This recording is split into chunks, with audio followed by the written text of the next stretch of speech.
저는 30대에 접어들었지만 사실상 결혼에 대한 생각이 전혀 없었습니다. 어머니는 늘 습관처럼 제게 결혼 이야기를 꺼내곤 했지만 그 대답은 그냥이었죠. 하지만 이런 경우의 대부분은 가치관 이전에 가정사가 좋지 않은 경우가 많아요. 부모님의 결혼 생활이 불행했을 때 자식들이 결혼에 대한 환상이 없어지는 거죠. 어머니에게 말은 하지 못했지만 사실 저는 그랬습니다. 거기다 딸이 엄마 팔자를 이어간다는 그 말도 두렵기도 했죠. 지금은 돌아가셨지만 살아생전 저는 저희 아버지를 증오했었어요. 아버진 한때는 꽤 잘 나가던 공장의 사장이었는데 IMF 타격을 받으며 사업이 망하고 말았습니다. 다행히 빚도 없었고 금방 일어날 수 있을 줄 알았는데 아버지의 선택은 집에서 쉬는 것이었어요. 죽어도 남 밑에서 일하는 건 못하겠다고 어머니에게 모든 생활을 의지하기 시작했던 겁니다. 그러면서도 자존심이 있어서 어머니에게 막말을 하면서 항상 우위에 있으려고 했어요. 거의 매일 아버진 이런 말을 했죠. 야, 이 정도도 힘들어? 난 10년을 넘게 너랑 전년 먹여 살린다고 뼈 빠지게 고생했어. 얼마 되지도 않는 푼돈이나 벌어오는 주제에 내 앞에서 한숨을 쉬어? 감사하다고 절을 해도 모자랄 판국에. 왜? 돈 벌어보니 유세라도 떨고 싶어? 그런 게 아니라 그냥 숨 쉰 거예요. 한숨 쉰 게 아니라. 지금 설거지하면서 한숨 쉬었잖아. 끝까지 돈 버는 걸로 죽는 소리나 하니까 집안 꼴이 이 모양인 거야. 전년도 얼마나 버르장머리가 없는 줄 알아?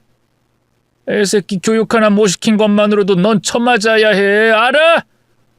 옛날 같았으면 이미 둘 다 몽둥이를 두드려 맞았어. 2년 전년은 바로 저를 지칭하는 말이었습니다. 아버진 집에서 술 먹고 담배 피우고 하는 것이라고는 어머니와 저에게 시비를 거는 것밖에 없었죠. 그러다 보니 어머니가 1분만 늦게 와도 바람을 피웠다느니 몸을 함부로 굴린다는 말까지도 서슴지 않았습니다. 거기에 저에게는 돈 잡아먹는 귀신이라느니 술집에 팔아치우겠다는 말까지 했어요. 그때 제가 그런 욕을 들은 이유는 야간 자율학습을 하고 집에 늦게 들어왔기 때문이었습니다. 그렇게 제가 중학생인지 고등학생인지도 모르는 아버지의 횡포는 날이 갈수록 더 심해지기만 했죠. 매일 울기만 하는 어머니와 매일 소리만 지르는 아버지 사이에서 저는 올바르게 자랄 수는 없었던 것 같습니다. 한 번은 길을 걷다가 풀린 신발끈을 밟고 넘어진 적이 있었어요. 학교는 지각이었고 비는 억수처럼 내리고 우산은 바람에 밀려서 멀어져 가고 까진 무릎에 통증이 밀려오는 그 순간 저는 제 입에서 평소에는 상상조차 하지 않던 욕들이 튀어나왔습니다. 그리고 뒤늦게 밀려드는 죄책감과 더불어 아버지를 꼭 닮은 제 모습이 끔찍하게 싫어지더군요. 그 뒤로 저는 살아가는 내내 피는 물보다 진하다 라는 말을 가장 두려워하면서 살았던 것 같습니다. 왜 학생 때 으스거리면서도 욕도 좀 하고 습관처럼 말끝에 욕을 붙이는 친구들이 많잖아요. 저는 그것도 들으려고 하지 않았습니다. 그런 친구들 자체를 멀리했고 절교까지 했을 정도로 제 주변을 정리했었죠. 물론 지금 생각하면 너무 과한 반응이었다는 걸 잘 압니다. 하지만 그때는 그렇게라도 하지 않으면 제가 아버지처럼 될 거라고 생각했던 것 같아요. 아버지가 심장마비로 돌아가신 이후에도 저는 언어에 대한 것은 늘 조심했습니다. 그래서인지 제 주변 사람들은 저를 늘 착하게 보더군요. 진중하고 차분하다는 것은 덤이었죠. 넌 정말 착한 것 같아. 보통 사람이면 이럴 때 욕이라도 해야 되는 거 아니냐? 너한테 업무 다 맡기고 잘못되니까 네 탓하잖아. 나라면 절대 못 참아. 적어도 뒤에선 욕하지. 아, 그런가? 근데 욕해서 달라질 것도 없잖아. 역시 우리 박보살. 넌 수녀님을 해도 될 것 같다. 사람들이 그러잖아. 천사를 삶아 먹은 것 같다고. 됐어. 천사를 삶아 먹었는데 수녀를 어떻게 하니? 말이 그렇다는 거지. 그래도 너무 당하고만 살지 마. 민원인들이 너만 찾는 것도 다 이유가 있어. 적당히 받아주고 그래야지. 너 고생하는 거 보면 진짜 안타까워. 좀 화도 내고 짜증도 부리고 하라는 뜻이야. 정확한 업무를 말씀드릴 수는 없지만 저는 공무원으로 일을 하고 있어요. 대부분 민원인들을 대하는 일이었는데 꽤 많은 스트레스를 받고 있는 건 사실이었습니다. 제 성격상 딱히 친하게 지내는 사람도 없었지만 눈치가 빠른 사람들은 제 상태를 걱정하는 사람도 있었어요. 이를테면 우울증에 걸린 사람들은 울고 있는 모습이 아닌 오히려 과할 정도로 밝아 보이고 긍정적인 사람이라는 말까지 하면서 제게 정신과 치료를 권하기도 했습니다. 아마 그분들은 제 어두운 면을 봤을지도 모르겠네요. 하지만 저는 신경을 크게 쓰진 않았습니다. 정제된 언어를 쓰고 화를 내지 않는 건 제 인생에서 가장 큰 목표였으니까요. 그러던 어느 날, 저는 진짜를 만나고 말았죠. 저처럼 학습으로 하는 게 아니라 진짜로 착한 사람 말입니다. 그 사람은 나이는 저보다 3살이 더 많았는데 뒤늦게 공무원 시험에 합격해서 들어온 신입이었어요. 건너서 이야기를 들었을 때는 회사를 다니면서 공무원 준비를 했다고 했죠. 성실하고 부지런해서 평판도 제법 좋았습니다. 원래 자리가 거의 지정이 되어 있었는데 제 동료가 출산 휴가로 자리를 비우면서 제 옆으로 오게 됐죠. 나긋나긋한 목소리와 아이를 가르치는 것처럼 쉬운 설명, 친절한 태도는 보는 이들에게 감탄을 자아낼 정도였습니다. 하지만 정작 제가 가면을 쓰고 있었기에 사람 자체를 쉽게 믿지 않았어요. 그러다가 그 사람이 진짜라는 걸 알게 된 일이 생긴 거였습니다. 민원실에 한 할머니가 찾아오셨던 날이었죠. 워낙 특이한 이름이라 여기에는 제가 다른 이름으로 대처해서 적도록 하겠습니다. 그 할머니는 주저하면서 아주 작은 목소리로 자신의 이름을 말했어요. 그래서 그 사람이 부드럽게 다시 물었죠. 성함이 어떻게 되신다고요? 제가 잘 못 들어서요. 주변이 너무 시끄럽죠? 아유, 그러니까 제 이름이 박곤년. 아유, 이름이 좀 이상하죠? 아이고, 민망해라. 이따금 민원인을 상대하다 보면 정말 너무했다 싶을 정도로 이름을 막 지은 분들이 있긴 했습니다. TV에서 특이한 이름 방송을 하면 나오는 그런 이름 말이죠. 제가 실제로 봤던 이름 중에도 계집이라든가 팔자라는 이름도 있었거든요. 그런데 그 직원이 방긋 웃으면서 말했죠. 사실 제가 그 이름이 너무 예뻐서 다시 듣고 싶었어요. 아이고, 이 청년도 참. 아니 진짜요. 목소리도 어쩜 그렇게 좋으세요? 제 귀가 호강하는 것 같아요. 호호하하. 그분이 할머니와 웃는 걸 보는데 저는 순간 제 머릿속에 폭죽이 터지는 걸 느꼈습니다. 말하기 민망하지만 그 순간 정말 한눈에 반하게 됐고 혼자 상상 결혼식도 올리고 있었죠. 그리고 그 이후부터 계속 그 사람을 눈으로 쫓게 되더군요. 차분하면서도 뭔가를 판단할 때는 냉철하고 부드러우면서도 강한 성격이 보였고 더구나 누군가를 욕하거나 언성을 높이는 것도 없었죠. 뭔가 말하다 보니 스토킹처럼 느껴지는데 사실 저는 숨기지 않고 3개월 만에 고백을 직진했습니다. 하지만 보기 좋게 차였고 그 뒤에 짝사랑이 시작됐죠. 저 말고도 꽤 많은 사람들이 그 사람을 좋아했다고 알고 있습니다. 왜냐하면 어느 순간부터 그 직원이 남자를 좋아한다는 이상한 소문이 돌았기 때문이었죠. 때문에 주변에서 하나둘 그 사람을 포기하기 시작했지만 저는 그렇지 않았습니다. 어차피 저는 외로움도 느끼지 않았고 결혼 연애에 대한 생각 자체가 없었기에 포기? 다른 만남? 그런 걸 할 필요도 없었기 때문이었어요. 사실상 이성을 향해 좋아하는 감정이 생겼다는 것 자체가 행복했습니다.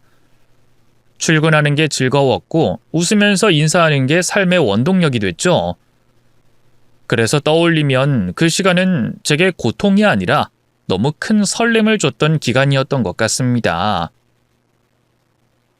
짝사랑만 3년. 누군가 보면 조금 소름 끼칠 수도 있고 혹은 미련하다고 한심하게 생각하는 사람도 있을 것 같은 시간이긴 해요. 하지만 저는 뭔가 대가를 바란 건 아니었습니다. 저를 받아주지 않는다고 화가 나지도 않았고 다른 사람과 만나더라도 아쉽지만 괜찮은 정도였죠. 마치 아이돌을 동경하는 팬이 된 느낌이었다고 해야 할까요? 그런데 이런 기다림에 보답을 받게 된 것은 정말 꿈 같은 일이었죠. 그때는 그 사람이 먼저 제게 고백을 했습니다. 재미있는 부분인데 그 사람 역시 제 말투와 차분함 때문에 좋아하게 됐다고 했어요. 그래서 저는 솔직하게 털어놨죠. 저는 그냥 조심스러운 것 뿐인데 이건 타고난 건 아니라 실망하실 텐데 괜찮겠어요? 사람들이 말하는 것처럼 저 착하지 않을지도 몰라요. 저는 조심스러운 것도 타고난 거라고 생각해요. 그 고백조차 진중하고 너무 따뜻했던 사람이었습니다. 정말이지 연애는 최고였어요. 그 전에는 누군가를 만난 적이 없어서 비교할 수 있는 대상은 없었지만 정말 그랬습니다. 마치 설탕물에 빠진 것 같았죠. 너무 달콤하고 행복한데 그 행복에 살이 찔까, 중독될까 걱정될 정도였거든요. 하지만 연애 기간이 길어지면서 단 한 가지가 걸렸습니다. 그 사람이 자신의 가족 이야기를 하는 걸 극도로 꺼려 한다는 거였죠. 뭔가 눈치를 보는 것 같기도 했는데 너무 꽁꽁 감추니까 기분이 불쾌해질 정도였어요. 마치 제게 더는 넘어오지 못하게 선을 긋는 느낌이었기 때문입니다. 연애를 2년 가까이 하면서 제가 아는 것이라고는 위로 형이 둘이 있다. 그리고 막내인 자신과 어머니가 함께 산다는 거였죠. 무엇보다 제가 서운한 것은 연애 자체를 비밀로 하려는 거였습니다. 그 사람은 한참 영화관에서 영화를 보다가 어머님 전화만 오면 갑자기 뛰어나가는 것은 기본이었고 제가 옆에 있어도 없는 척 소리를 죽이라는 듯 검지를 들어 입술 위에 가져다 댔죠. 한 번은 그러는 게 이해가 되지 않아 물어본 적이 있었습니다. 솔직히 결혼까지는 아니라고 해도 연애를 한다는 건 말해도 되지 않아? 오빠 30이 넘었는데 연애 못하게 하시진 않을 거 아니야. 그래도 괜히 피곤해지기도 하고 또 걱정이 되기도 하고. 그 말을 듣는데 그땐 정말 서러웠어요.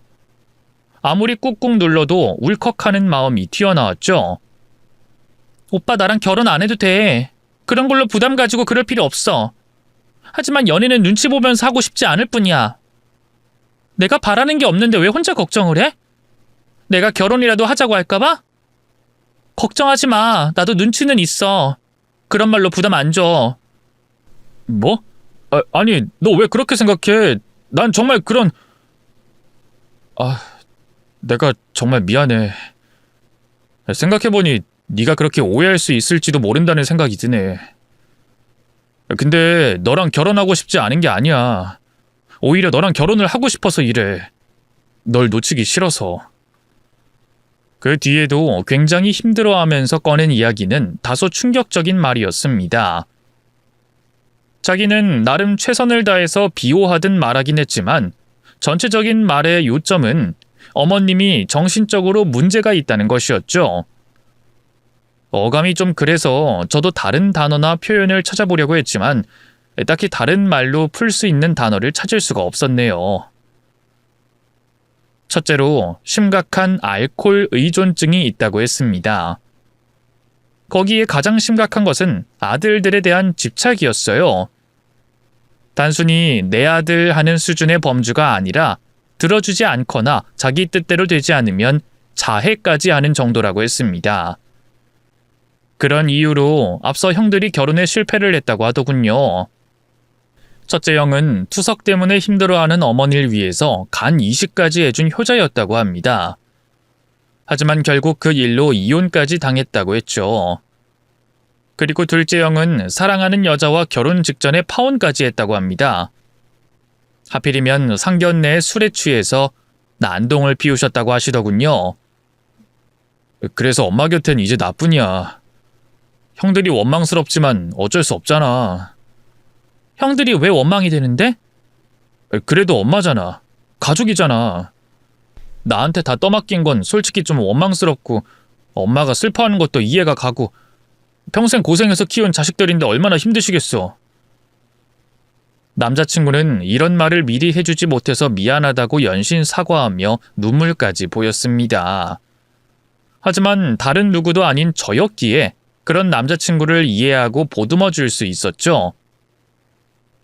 제 직업 특성상 하루에도 민원을 처리하는 일이 많고 그 중에는 정말 최악이라고 부를 수 있을 정도의 사람도 많아요. 욕도 하고 막말하고 아무 서류도 없이 와서 무조건 해내라고 하는 분들도 있습니다. 하지만 저는 그런 10명의 사람보다 저희 아버지 한 명이 더 힘들다고 장담할 수 있어요.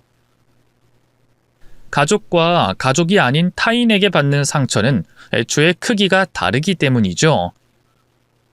그래서 저 역시 제가 살아온 과거를 말해줬습니다. 그 이야기를 하면서 우린 참 많이 울었어요. 서로가 참 다른 사람이라고 생각하고 만났는데 알고 보니 비슷한 아픔을 겪었다는 걸 알게 됐고 말입니다. 난 오빠가 진짜 엄한 집에서 자란 도련님인 줄 알았어. 그래서 우리 집이랑 수준 차이가 날지도 모르겠다 이렇게 생각했었어. 혼자 자격지심도 조금은 가지고 있었고. 나야말로 무서웠어. 저렇게 딸을 착하게 바르게 키운 분이라면 우리 엄마랑 동등한 조건이었는데도 자식을 잘 키우신 분이라면 절대로 딸을 나한테 주지 않을 거라고 생각했거든. 나라도 그랬을 테니까. 그래서 애초에 나랑 만나는 것 자체가 너한테 최악으로 남을 것 같아서 나도 모르게 자꾸만 선을 그었나 봐. 정말 미안해. 우린 오해를 풀었고 그날을 기점으로 결혼 이야기가 오갔어요. 평생에 결혼, 연애 생각조차 없었던 저에게는 정말 꿈만 같은 일이었죠. 꿈같이 환상적이다 라는 게 아니라 정말 현실과 구분이 안 될 정도로 모호한 그런 느낌이었습니다. 그럼에도 저는 자신은 있었어요. 자랑은 결코 아니지만 욕이라든가 멸시는 이골이 나 있었죠. 아버지부터 시작해서 민원인들에게도 충분히 단련이 되어 있었기 때문입니다. 그래서 남자친구가 계속 걱정을 했지만 안심시켰어요. 걱정 말라니까. 그리고 내가 친절하게 하면 어머님도 분명 마음을 돌리실 거야. 그니까 그게 잘 되지 않아서 형들도 포기하고 연락 잘 안 해. 그래서 나한테 더 집착이 심해지기도 했고. 엄마 진짜 불쌍한 분이야. 진짜로. 그니까 네가 조금만 더 이해해야 될 거야. 앞으로도 바꾸기 힘들 거고. 응, 걱정 마. 알았어. 내가 잘할게. 응? 그 사람한테 잘 보이고 싶은 마음 반, 자신감 반으로 저는 그 이야기를 흘려들었던 것 같습니다. 언성이 높고 막말을 하고 욕을 습관처럼 하시는 분들의 90% 이상은 보통 힘들고 외로운 사람들이었거든요. 그래서 제가 이야기를 들어주고 이해하고 불편한 부분을 알아주면 금방 수그러지곤 했었습니다. 이를테면 귀가 잘 들리지 않아서 언성 자체가 높으신 어르신들이 그랬고 글을 읽을 줄 모르는데 그걸 말하기 부끄러워 괜히 욕을 하는 분들도 있죠. 그래서 어머님 역시도 제가 곁에서 친구처럼 딸처럼 대하면 괜찮아질 거라고 생각했었습니다. 하지만 처음 인사를 드리러 간 날에 알겠더군요. 보통의 민원인들과는 차원이 다르다는 걸 말이죠. 일단 술에 거하게 취한 상태였고 속옷을 입지 않은 채 늘어진 티셔츠 하나만 걸치고 계셨어요. 그리고는 반쯤 풀린 눈으로 저를 보고 내던진 한마디는 이거였습니다. 도둑년, 도둑년! 내 아들 훔쳐갈 생각이냐? 망할 도둑년! 거지같이 생긴 게 어딜 내 아들을 넘봐! 내 아들 공무원이야. 치마 입고 엉덩이나 흔들어서 내 아들 꿰어냈지? 그렇지? 남자친구는 얼굴이 터질 것처럼 빨갛게 되어서는 그런 어머니를 말렸죠. 엄마, 그만해. 왜 이렇게 마셨어? 오늘 손님 온다고 내가 미리 말했잖아. 한참을 실랑이를 하다가 남자친구를 확 밀치고는 삿대질을 하셨습니다. 너도 이 새끼야. 이제 엄마 버리고 나가려고 저 개집에 데리고 온 거잖아. 늙어 병든 이 어미를 버리려고. 내가 죽었으면 좋겠지. 너도 너희 형들처럼 나 버리려고 그러는 거잖아. 이래서 자식 새끼들 키워봤자라는 말이 나오는 거야. 너네 천벌받아. 부모한테 효도 안 하면 지옥에 떨어져서 영원히 불에 타 죽는 거 몰라? 썩을 놈. 너도 필요 없어. 엄마! 제발! 오늘은 이러지 않기로 했잖아. 그러게 내 눈에 차는 애를 데리고 왔어야지. 너희 형들도 여자들이 성격은 괴팍해도 집안은 잘 살았어. 홀어머니 모시는 외동딸. 너 그러다가 장모도 모시고 살아. 이 호구 같은 놈아. 전현이 그런 거 머릿속에서 계산기 안 돌렸겠니? 그런 거 아니야. 진짜 왜 그래? 제발 술 좀 그만.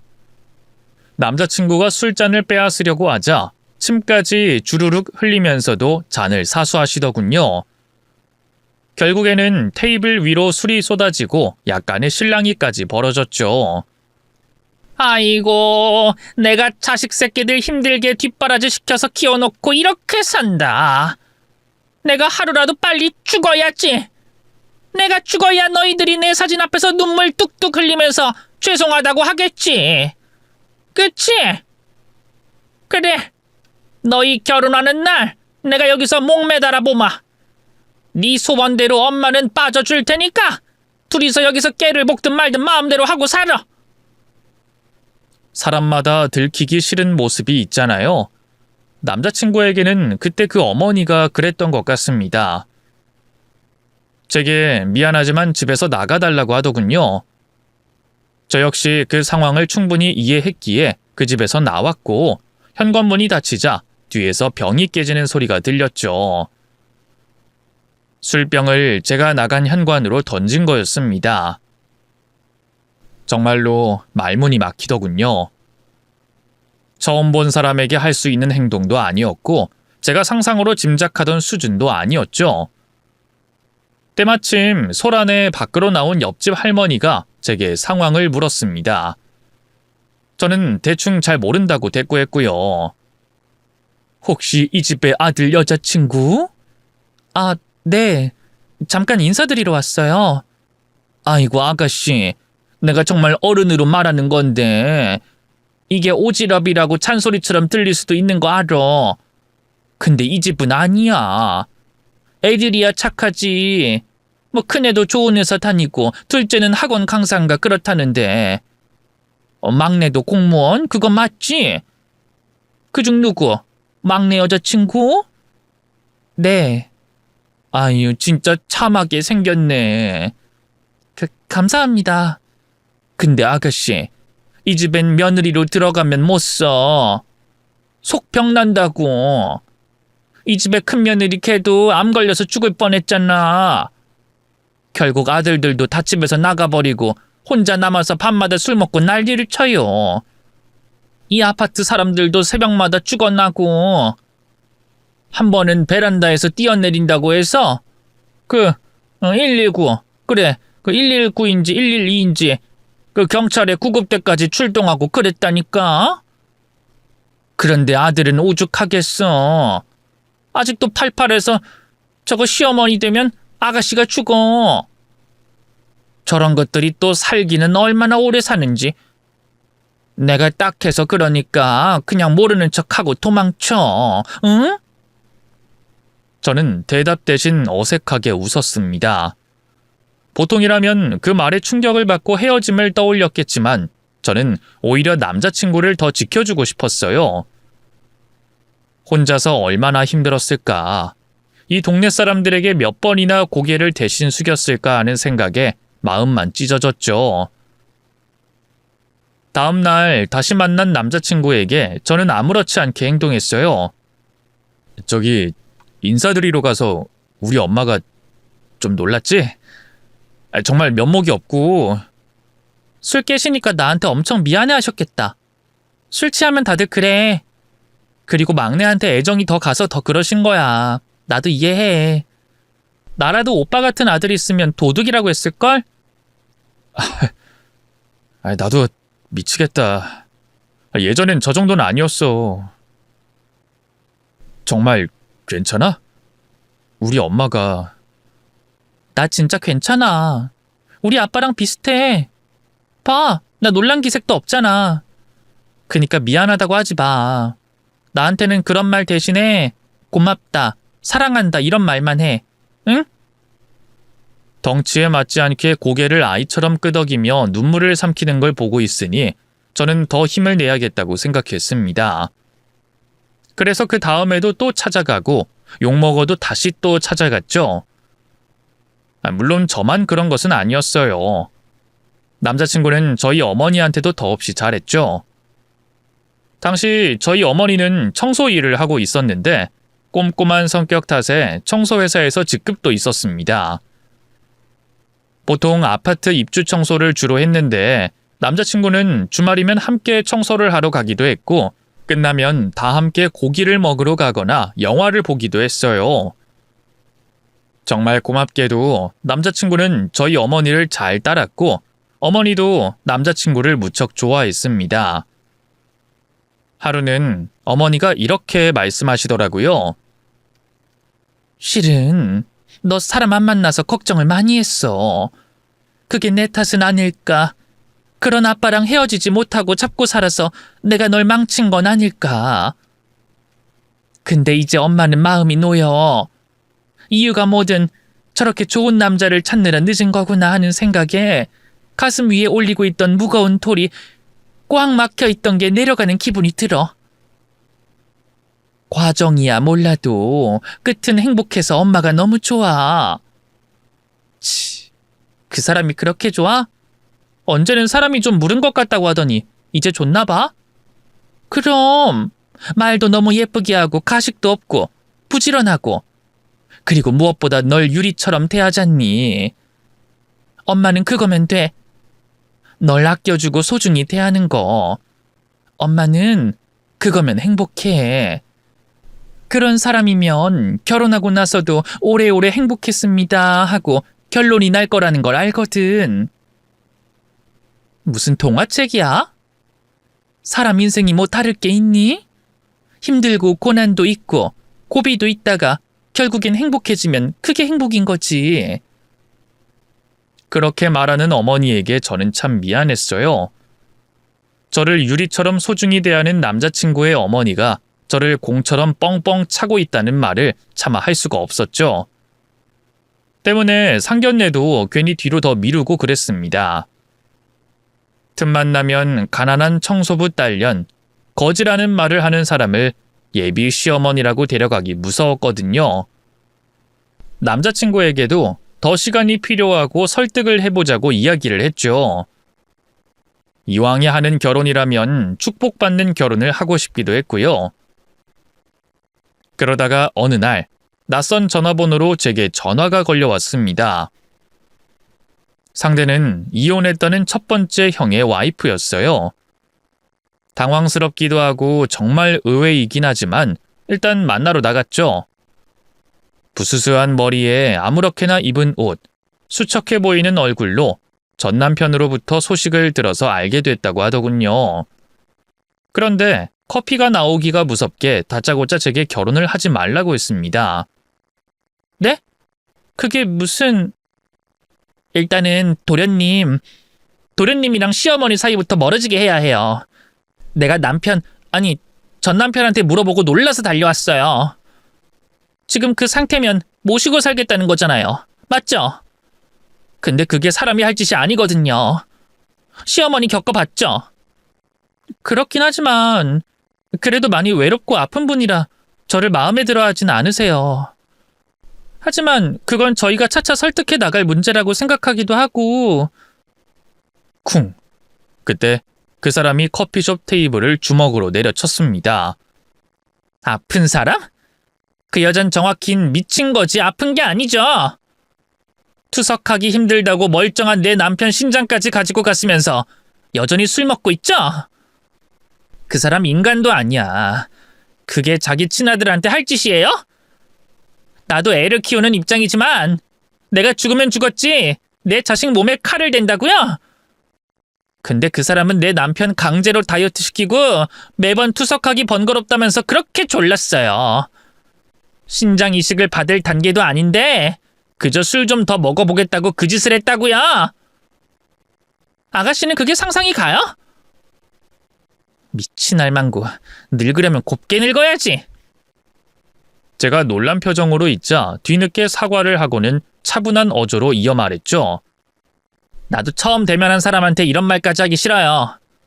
하지만 그쪽이 꼭 나 같아서 그래요.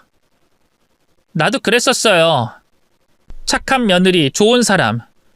효자 남편이고 심성이 워낙 착한 사람이라 그거 감내해 보겠다고 애쓰고 참아 누르고 그렇게 살았다고요. 같은 여자기도 하고 지금 마음이 어떤 마음인지 이해하고 있으니까 나도 이런 말 하는 거죠. 그분은 둘둘 두르고 있던 스카프를 벗어서 흉터를 보여주며 말을 이었죠. 갑상선암이요. 저한테 남은 건 아픈 남편이랑 병뿐이거든요. 우리 이혼한 줄 알지만 사실 같이 살아요. 위장 이혼한 거죠. 이건 도련님한텐 비밀로 해줘요. 어머님이 알면 또 제 남편한테 무슨 짓을 할지 모르니까. 네, 비밀로 할게요. 도련님은 그 집 형제 중에 제일 착해요. 설득도 뭣도 통하지가 않아서 우리 남편도 포기를 했어요. 어쩜 하나같이 다들 돌아가신 아버님을 꼭 닮았는지. 아버님이요? 네, 아버님은 좋은 분이셨거든요. 인자하고 늘 자상한 분이었죠. 솔직히 저도 그 집구석 진즉에 떠나고 싶었어요. 그런데도 아버님 임종까지는 보고 그러고 이혼한 거예요. 평생을 그 망할 술값 댄다고 일만 하셨던 분인데. 그런 일이 있는 줄은 몰랐어요. 오빠는 돌아가신 아버지 이야기는 거의 하지 않아서요. 어머니한테 단단히 교육을 받아서 정신 못 차렸거든요. 들어보면 가관이 아니죠. 아버님은 평생을 백수처럼 돈도 못 벌어온 사람 취급을 하고 본인 혼자 고생해서 애들 키웠다고 하시거든요. 근데 큰아들인 저희 남편은 그게 아니라는 걸 알고 있었고요. 어머닌, 아니, 그 인간은 자기 아들들이 다 자기 소유인 줄 알아요. 그 집 둘째도 파혼한 거 알죠? 네, 과하게 드셔서 실수를 했다고. 어머님 술 몇 잔 먹고 그렇게 되실 분 아니거든요. 그때가 몇 년 전이야. 어쨌든 그렇게 파혼시킨 뒤에 멀쩡히 걸어가는 거 제가 봤고요. 오로지 아들들 앞에서만 그러세요. 술주정에 요괴. 그럼에도 불구하고 결혼을 감행한다? 그럼 제 꼴 나는 거죠. 제가 자기를 때렸다고 하질 않나 어디서 일부러 다쳤는지 멍투성이로 나타나서 울면서 저랑 이혼하라고 하셨어요. 그게 끝일까요? 남편이 조금이라도 저를 감싸고 둘 때마다 죽겠다고 그러셨어요. 제 남편 엄청난 효자였어요. 그러니 신장까지 줬겠죠. 그런데도 저한테 아이 생기자마자 저한테 위장 이혼하자고 했거든요. 왜?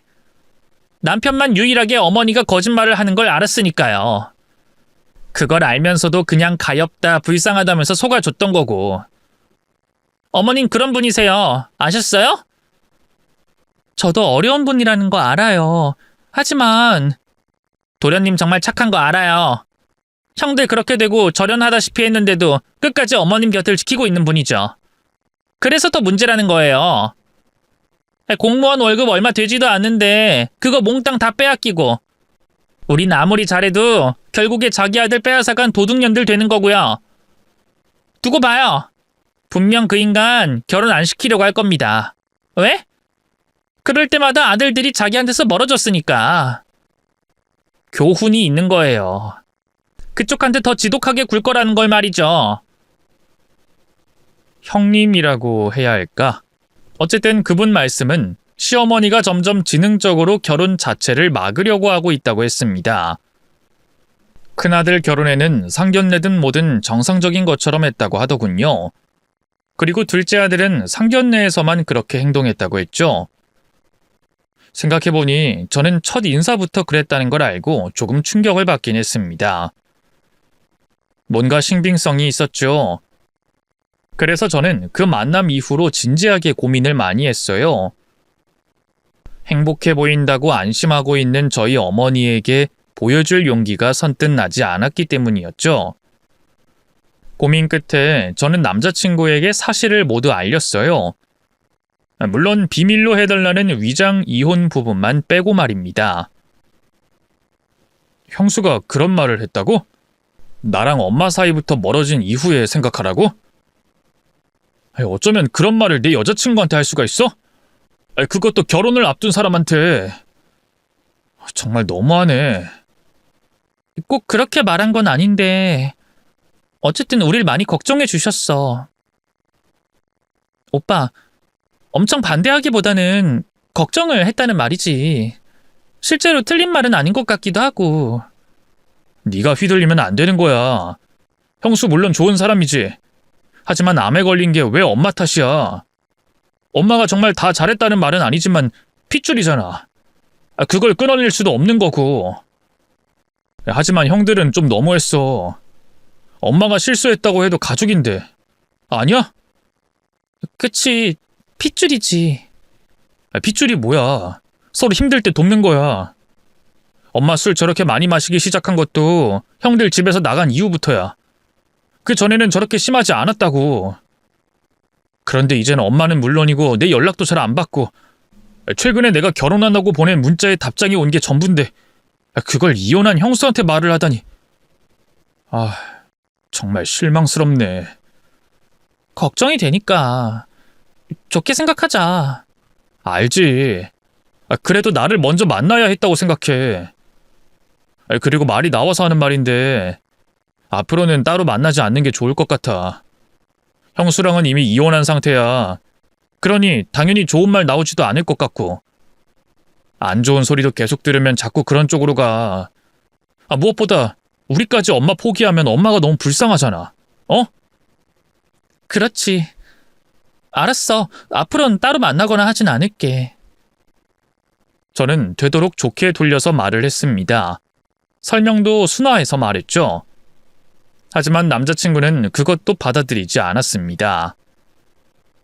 격양되고 흥분된 목소리로 자신의 어머니를 보호하기에 바빴어요.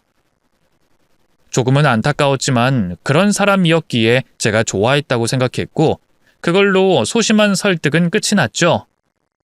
그런데 하필 그 일이 있고 얼마 되지 않아서 제가 상상도 하지 못한 일이 벌어지고 말았습니다.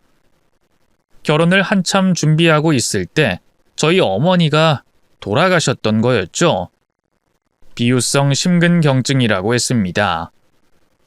유전적으로 불필요한 심장 근육이 과도하게 두꺼워지면서 정상적인 심장 구조와 기능 자체를 방해하는 심장병이라고 했죠.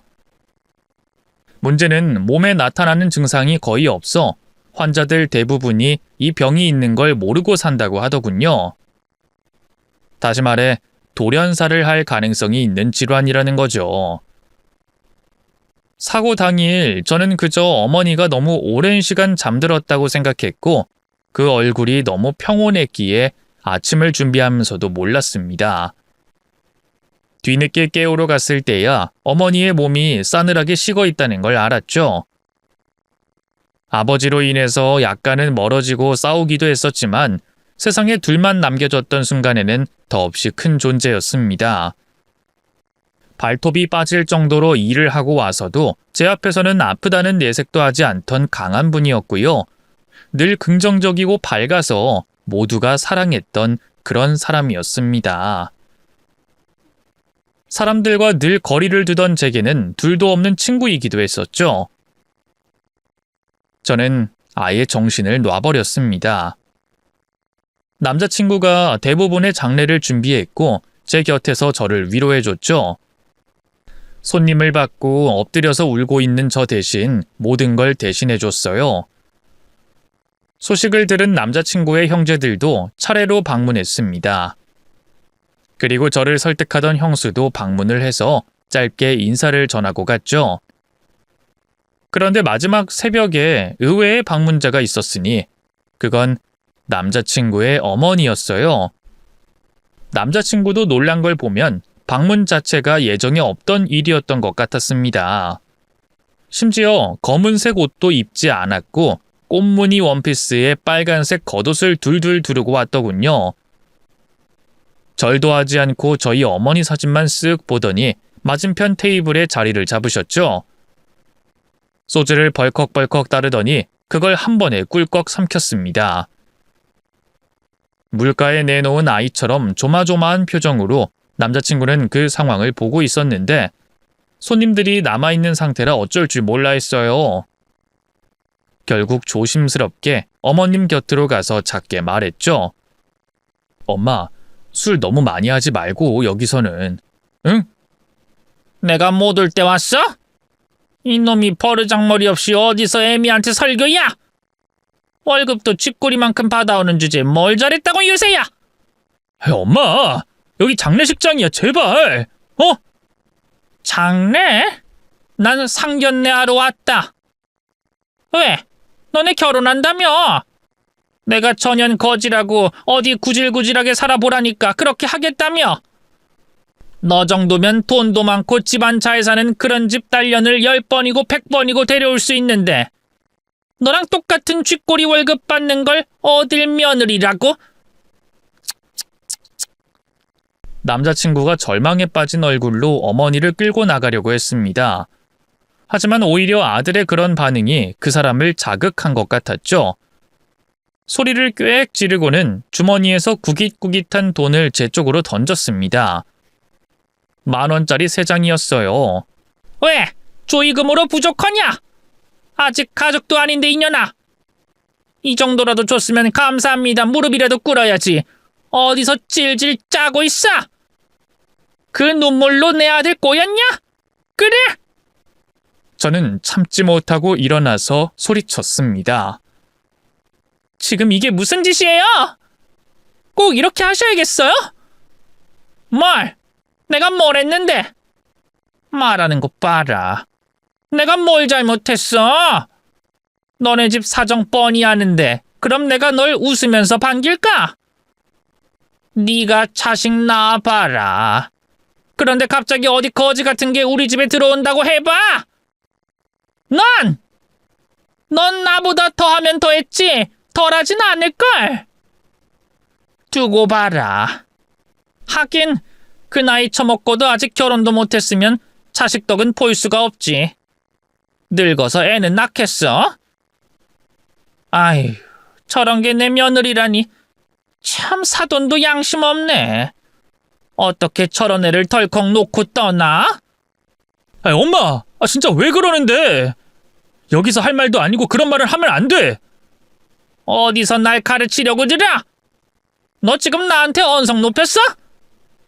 아이고, 내 자식이 여자 치마폭에 빠져도 단단히 빠졌네. 내가 어디 틀린 말했니? 홀어머니도 기가 차는데 이제 고아야 고아. 우리 집 수준이 이렇게까지 떨어질 이유가 뭐가 있어? 그 순간 모든 것이 주마등처럼 스쳤어요. 그중에 가장 걱정되는 건 혹시나 있을지도 모를 저희 어머니의 영혼이었습니다. 만약에 이런 상황을 다 듣고 다 보고 계신다면 어떨지 상상만 해도 뱃속이 뒤틀리는 느낌이 났죠. 해맑게 웃고 있는 액자 속의 어머니 사진을 보니 결혼이고 뭐고 다 필요 없다는 판단이 섰습니다. 그래서 저는 가방에서 어머니 통장과 보험 가입 서류를 들고 와서 테이블 위로 던지며 말했죠. 우리 엄마는 당신이랑은 달라요. 당신이랑 비슷한 조건으로 살았을진 몰라도 평생 술 퍼먹고 자식들 등골 빨아먹는 당신이랑은 차원이 다르다고! 자긴 못 입어도 나한테 늘 좋은 거 입혔고 자긴 못 먹어도 날 위해서 평생 저축하면서 사셨거든요? 함부로 말하지 마세요. 그쪽 술안주로 삼을 뿐 아니거든요? 당신? 이게 보자 하니까 가만. 일십, 백, 천만, 백만, 천... 술에 취한 줄 알았던 시어머니의 풀린 눈은 그 증서들을 보더니 반짝이더군요. 엄마! 가만히 있어봐! 이게 다 얼마야? 청소 일한다면서. 이게 10억? 남자친구가 말리는데도 그걸 하나씩 뜯어보고 있는 걸 보니 기가 찼죠. 그런데 계산이 섰는지 갑자기 태도를 바꿨습니다. 너무 슬퍼서 자신도 모르게 그랬다. 상견례를 못한 아쉬움이 있었다는 핑계로 말이죠. 저는 서러워서 눈물을 흘리고 있었는데 계속 뭔가를 중얼거리더군요. 그리고는 갑자기 제 손을 잡고는 자기가 엄마가 돼주겠다는 말을 했습니다. 저는 얼른 그 손을 뿌리치고 차갑게 말했죠. 파혼할 거거든요? 그리고 제가 왜 그쪽을 엄마라고 해요? 왜 그래? 우리 제법 좋았잖아. 어머님 하면서 날 잘 따르고 했잖아. 응? 내가 오죽 속이 상했으면 장례식에서 이렇게 행동을 했겠어? 나 나름의 고통이 있었고 어쨌든 너 이제 세상에 혼잔데 우리 다 같이 함께 살면서 좋은 관계로 지내보자. 뭐 그런 거지. 그리고 내가 전에도 말했잖니. 내 아들들이 데리고 온 애 중에는 그나마 예의가 있다고 말이야. 네, 하셨죠. 저한테 미친년이라고 도둑년이라고 해도 웃어주니까 그렇게 말씀하셨죠. 그러니까 돈도 제법 있고 호구 같은 며느리라 이제 와서 허락해 주려는 심보라는 거 알겠거든요. 저기 아줌마. 뭐? 아줌마? 인연이 미쳤나? 아무리 내가 자세를 굽혔어도 그건 아니지? 방금 파혼했으니까 아줌마죠. 어쨌든 아줌마. 그렇게 살면 자식들 다 등 돌려요. 나중에 골방에서 혼자 죽고 싶지 않으면 앞으로라도 똑바로 사시라고요. 아셨어요? 뭐? 이게 어디서 눈을 똑바로 뜨고? 그럼 눈 감아요? 눈 감고 말하면 되나? 저는 눈을 반쯤 감고 나가라고 다시 한번 말했죠. 그러면서 3만 원을 바닥에서 주워 주머니에 넣는 신용을 했습니다. 그리고 잘 가라고 인사로 마무리했죠.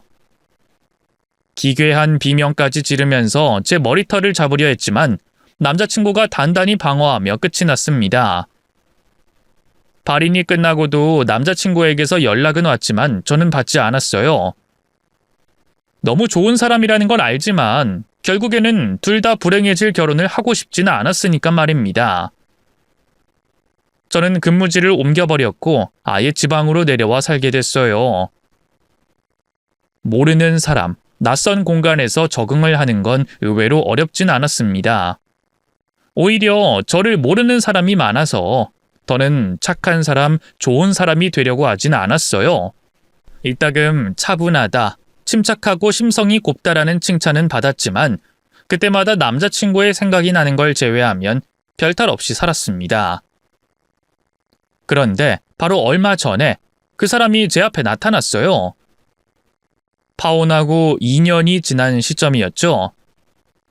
이전보다 훨씬 살이 많이 빠진 모양이었는데 저를 보더니 엉엉 울더군요. 40을 넘긴 커다란 덩치의 남자가 콧물 눈물 흘리면서 미안하다고 잘못했다고 하는데 저는 차마 그 사람에게 매몰차게 할 수는 없었습니다. 일단 진정을 시키고 이야기를 들어줬죠. 나 때문에 네가 힘들까봐 정말 잊으려고 했어. 근데 그게 쉽지가 않았어. 그래도 나 이를 악물고 견뎠어. 엄마가 아깝다면서 널 데리고 오라고 통곡하니까 더욱 그렇게 못하겠더라고. 그깟 돈 때문에 널 데리고 오라고 허락했다는 걸 보고 나도 질리더라. 아무래도 힘든데 네 이름만 부르고 우는 걸 보고 나도 힘들어서 술 먹고 늦게 들어갔어. 근데 엄마가 집에 휘발유를 부어버린 거야. 나랑 같이 죽겠다면서 내 몸에도 라이터까지 켜고. 어디 다쳤어? 오빠 어디 아파? 저는 그 말에 너무 놀라서 발작하듯 몸을 살폈습니다. 하지만 남자친구는 고개를 작게 저었죠. 아니야. 손에 기름이 묻어 있어서 엄마가 손등이랑 손가락을 심하게 다쳤어. 불은 바로 내가 껐고. 형들은 그 소식 듣고 엄마 화상치료 끝나는 동시에 정신병원에 입원시켜버렸어. 뭐? 요즘에도 그렇게 할 수가 있어? 예전에도 시도는 해봤어. 알코올 중독 치료받게 하려고. 근데 그때는 심각성이 낮다고 판단돼서 거부된 거였는데 가족들 동의하고 의사 소견서가 있으면 되는 모양이더라고. 아파트에 방화를 하려고 했으니 심각하다고 판단된 거지. 남자친구는 그때 형들과 만나서 자세한 상황을 알게 됐다고 합니다. 긴 시간 동안 쌓였던 오해도 풀었다고 했죠. 위장 이혼을 했던 큰형 부부는 다시 혼인신고를 했고 작은 형 역시도 여자친구와 헤어지지 않고 동거 중이었다고 하더군요. 거기에 상상도 못했던 조카까지 생겨서 더없이 좋아했습니다. 이야기 끝에 남자친구는 제게 다시 만남을 제안했어요. 너무 부끄럽고 쪽팔리지만 제가 아니면 안 될 것 같다고 했죠. 또한 무작정 곁을 지키고 받아준다고 가족에 대한 사랑이 아니라는 것도 깨달았다고 합니다. 설령 어머님이 병원에서 다시 나온다고 해도 돌아갈 생각이 없다고 확고한 마음도 드러냈죠. 그래도 내가 어머님한테 지른 게 있고 막말도 했잖아. 난 그게 조금... 오히려 난 그 모습이 마음에서 지워지질 않더라고. 착하고 순한 것도 너무 좋지만 누군가를 위해서 싸울 수 있고 언성을 높일 수 있는 사람이라는 게 너무 멋졌거든. 거짓말. 그때 나 눈물 콧물 범벅에 엄청 소리까지 치고 하나도 안 멋졌어. 그리고 오빠 어머님이잖아. 가족한테 그런 짓을 했으니 정말 미안해. 아니야. 나 그때 느꼈어. 하나 둘 형들이 어머니를 떠나는 걸 원망하면서도 내가 따지지 못한 이유가 뭔지 몰랐었거든. 나조차도 어머니를 자랑스러워하지 않았기 때문이었어. 가엾고 불쌍한 사람이라고 말하면서도 그게 정확히 왜인지도 몰랐고. 근데 넌 아니었잖아. 넌 올곧은 눈으로 장모님을 자랑스러워했어. 그리고 진심으로 자신의 어머니를 존경했지. 그게 내 눈엔 너무 멋졌어. 나도 장모님처럼 그런 사람으로, 자랑스러워할 수 있는 사람으로 당당하게 네 곁에 있고 싶었어. 무엇보다 나도 네 곁이면 그런 사람이 될 수 있을 것 같았거든. 오빠는 말이 어쩌면 그렇게 예뻐? 내가 이런 것 때문에 거부를 못하잖아. 결국 우린 그렇게 다시 만나게 됐습니다. 사실 결혼은 기약이 없어요. 하지만 제가 있는 지방에 지원을 했으니 조만간 결혼까지 하게 될 것 같다는 예상만 하고 있습니다. 물론 앞선 형제들이 먼저 결혼을 하고 그 다음 차례가 될 수도 있고요. 이제는 그런 것은 상관이 없어졌죠. 어머니 말씀처럼 과정보다는 끝이 행복하면 될 것 같거든요. 모쪼록 저희 행복하게 살 수 있게 많은 응원 부탁드립니다. 제 이야기를 끝까지 들어주신 분들도 모두 오래오래 행복하게 살았습니다. 라는 결말이 있길 저도 기도할게요. 감사합니다.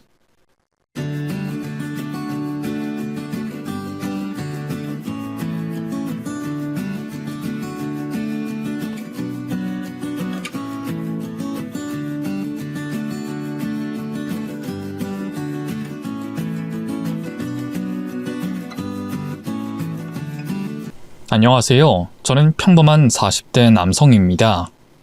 서울에서 의류 브랜드 매장을 몇 개 운영하고 있습니다. 아내가 이 채널 애청자인데요. 저도 옆에서 같이 듣다 보니 어느새 팬이 됐어요. 여기선 왠지 솔직하게 모든 걸 털어놓을 수 있을 것 같아 이렇게 사연도 보내게 됐네요. 한평생 무탈하게 살아온 저지만 젊은 시절엔 결혼까지 생각했던 여자친구와 예비 장모에게 깜빡 속아 하마터면 인생 조질 뻔했거든요. 다행히 돌아가신 엄마 덕분에 모든 진실을 알고 시원하게 복수할 수 있었죠. 무슨 사연인지 궁금하시죠? 지금부터 천천히 이야기를 풀어나가 볼게요. 제 인생에서 일어난 최초의 비극은 아버지의 죽음이 아닐까 싶어요. 10살 때 아버지가 암으로 돌아가셨고요. 엄마 혼자 2살 터울의 누나와 저를 키우셨죠. 그렇다고 해서 경제적으로 많이 어려웠던 건 아니에요. 외할아버지가 고향에서 소문난 만석군이라 엄마에게도 이런저런 지원을 많이 해주셨거든요. 엄마는 외할아버지에게서 받은 돈으로 서울의 노른자 땅에 상가 건물을 몇 채 샀고요. 거기서 나오는 수입으로 저와 누나를 키우셨죠. 하지만 돈으로도 채울 수 없는 아버지의 빈자리가 분명 존재했어요. 뉴스에 흉흉한 사건 사고가 연달아 터질 때면 엄마는 몇 번이고 문단속을 했고요. 그래도 안심이 안 됐는지 자주 뜬 눈으로 밤을 지새우셨죠. 때때로 아버지를 그리워하며 홀로 방에서 눈물을 흘리기도 하셨고요. 엄마가 저희한테 말은 안 했지만 여자 혼자 몸으로 2 아이를 키운다는 게 참 힘들었을 거예요. 쉽게 보고 치근덕대는 남자들도 많았을 테고요. 누나도 아버지가 돌아가신 뒤로 성격이 많이 어두워졌어요. 길에서 아버지 손을 잡고 지나가는 아이들을 보고 갑자기 울음을 터뜨린 적도 있었죠. 그런 엄마와 누나를 지켜야 한다고 생각했어요. 아버지가 돌아가시기 전에 제 손을 잡고 말씀하셨거든요. 내가 죽고 나면 승용이 네가 이 집의 유일한 남자야. 정신 똑바로 차리고 엄마랑 누나 지켜야 한다. 알겠지? 네, 걱정 마세요, 아버지. 그래, 그래야 내 아들이지. 승용이 너만 믿는다. 엄마랑 누나를 잘 부탁해. 그게 아버지가 제게 남긴 마지막 유언이었어요. 그 덕분일까요? 철없는 막둥이였던 저는 아버지가 돌아가신 뒤로 완전히 달라졌어요. 엄마와 누나에게 의지가 될 수 있게끔 공부도 운동도 열심히 했고요. 점점 과묵하고 진지해졌죠. 엄마의 뜻을 거스른 적도 한 번도 없어요. 엄마가 바라는 대로 명문대 경제학과에 진학했고요. 졸업 후에는 외할아버지의 도움을 받아 의류 브랜드 사업을 시작했죠. 결혼도 엄마의 바람대로 선을 봐서 괜찮은 집안의 여자와 할 생각이었는데요. 이게 웬걸, 나이 30에 운명 같은 사랑에 빠지고 말았습니다. 그것도 전혀 생각지도 못한 상대와 말이죠. 어느 봄, 모 브랜드 패션쇼에 VIP로 참석했을 때 일이에요. 행사가 끝난 뒤 목이 말라 주변을 둘러봤는데요. 때마침 진행 도우미 중 한 명이 쟁반 위에 와인을 들고 지나가더라고요. 한 잔 받아서 다시 자리로 돌아가려던 순간 갑자기 제 뒤에 있던 사람과 부딪히고 말았죠. 그 충격에 저는 와인을 한 모금 마시지도 못한 채 쏟아버렸고요. 입고 있던 셔츠는 흠뻑 젖어 엉망이 돼버렸어요. 어머, 어떡해. 죄송해요. 제가 앞을 못 보는 바람에. 괜찮으세요? 뒤늦게 들려온 목소리에 고개를 든 저는 깜짝 놀라고 말았어요. 저와 부딪힌 사람은 20대 중후반 정도 돼 보이는 여자였는데요. 어지간한 연예인 뺨칠 만큼 굉장한 미인이었어요. 티 하나 없이 매끄러운 피부에 오밀조밀한 이목구비, 윤기가 흐르는 검고 긴 생머리, 어디 한 군데 지적할 부분이 없을 만큼 완벽한 제 이상형이었죠. 제가 아무 말 않고 가만히 서 있기만 하자 그녀는 더욱더 당황한 눈치였어요. 가방에 있던 손수건을 꺼내 직접 제 가슴을 닦아주기까지 했죠. 정말 죄송해요. 이거 그냥 빨아서는 안 지워질 것 같은데 세탁비 물어드릴게요. 아니요, 괜찮습니다. 아니에요. 제가 부딪혀서 쏟은걸요. 가급적이면 새 걸로 사드리고 싶지만 셔츠가 딱 봐도 비싸 보여서요. 그 땡땡 브랜드 거 맞죠? 아, 네. 어떻게 아셨죠? 제가 좋아하는 브랜드거든요. 직업이 모델이라 패션에 관심이 많아요. 아, 모델이시구나. 어쩐지 외모가 남다르다 했어요. 제 칭찬에 그녀의 두 볼이 붉어졌어요. 말이 모델이지 하나도 안 유명해요. 무대인 딱 한 번 서봤고요. 주로 쇼핑몰 모델 알바를 해요. 지면 광고 모델도 자주 하고요. 수줍게 웃는 그녀의 모습을 본 순간 심장이 미친 듯이 뛰기 시작했어요. 저도 모르게 제 가슴팍을 닦아주던 그녀의 손을 잡고 말했죠. 셔츠 세탁비는 됐고요. 대신 밥이나 한 끼 같이 먹어요. 네? 밥이요? 네. 아, 혹시 남자친구 있어요? 아니요. 그건 아닌데. 그럼 됐네요. 같이 갑시다. 어디서 그런 카리스마가 나왔는지 모르겠어요. 저는 당황한 그녀를 데리고 인근에 있는 근사한 프렌치 레스토랑에 갔어요. 그리고 함께 저녁을 먹으면서 이런저런 대화를 나눴죠. 그녀는 저보다 4살 연하였고요. 어릴 때 아버지를 여의고 엄마와 단둘이 살고 있다 하더군요. 생각지도 못한 공통점에 얼마나 기뻤는지 몰라요. 저도 10살 때 아버지가 돌아가셨는데요. 그래서 엄마 혼자 저랑 누나 키운다고 모진 고생 많이 하셨거든요. 진짜요? 그럼 승용 씨도 어릴 때 친구들한테 아빠 없다고 놀림받고 그랬어요? 뭐 대놓고 놀리는 친구들은 없었는데 그 친구들 부모님이 애비 없는 자식이 어쩌고 저쩌고 뒤에서 욕하는 건 들은 적 있어요.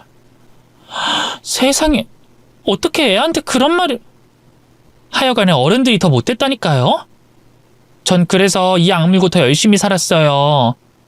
애비 없이 자라서 그 모양 그 꼴이다 뭐 이런 말 듣기 싫어서요. 한부모 가정에서 자랐다는 공통점이 그녀와 저를 순식간에 가까운 사이로 만들어줬어요. 그 자리에서 바로 연락처를 공유했고요. 그 뒤로 한두 번 더 만나 같이 밥 먹고 영화를 봤죠. 그러자 어느 날 그녀가 먼저 묻더군요. 오빠, 우린 무슨 사이야? 오빠는 원래 이렇게 아무 여자하고나 만나서 놀고 그래? 제 대답을 기다리는 그녀의 얼굴은 긴장감으로 한껏 굳어 있었어요. 그제야 그녀도 저와 같은 마음이라는 걸 알았죠. 그래서 그녀의 손을 잡고 진지한 표정으로 입을 열었네요. 아니, 난 아무 여자하고는 안 그래. 가벼워 보이고 싶지 않아서 좀 더 시간을 두고 천천히 고백하려고 했는데 그게 오히려 오해를 샀나 보네.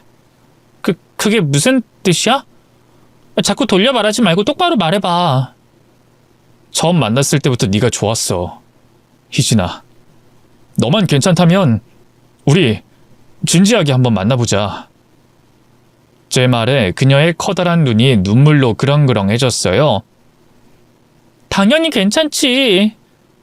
나도 아무 남자나 다 만나주는 거 아니야. 오빠니가 계속 만났던 거라고. 그렇게 저는 그녀와 정식으로 연인 사이가 됐어요.